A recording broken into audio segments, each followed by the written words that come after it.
লোক এরা 2021 সালে বিজেপিতে এসেছিল। বিজেপি হেরে যাওয়ার পর এরা পালিয়ে গেছিল। পালিয়ে গিয়ে কখনো টিএমসির এই নেতার বাড়িতে, কখনো টিএমসির ওই নেতার বাড়িতে ঘুরেছে। এরা সব তোলাবাজ, এলাকায় টাকা তোলে। এদের টাকা ছাড়া এরা কিছু বোঝে না। যার পার্টি তার ঝান্ডা নিয়ে ঘোরে। 4 তারিখ পর থেকে হঠাৎ বিজেপি এরা, এই হঠাৎ বিজেপির জন্য বিজেপিতে কোনো জায়গা নেই।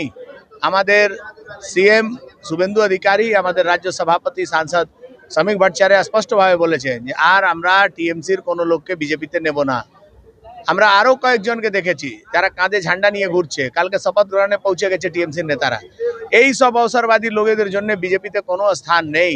আমার কর্মীরা যারা মার খেয়েছে, যারা সংঘর্ষ করেছে, যারা নিজের সমস্ত সমর্পিত করে ভারতীয় জনতা পার্টিকে স্থাপিত করেছে, তার স্থান এই অবসরবাদী নেতারা নিতে পারে না।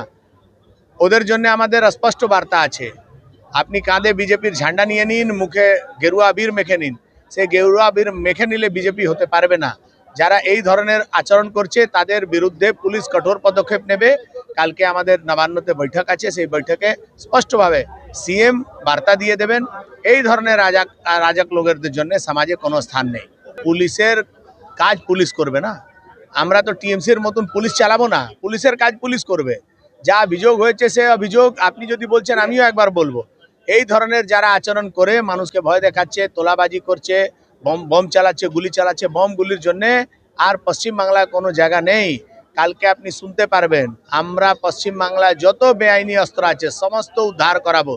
তারপরে কারো বাড়ি থেকে যদি বেআইনি অস্ত্র উদ্ধার হয় তার কি হবে, তার জবাব তার মা বাবাও দিতে পারবে না।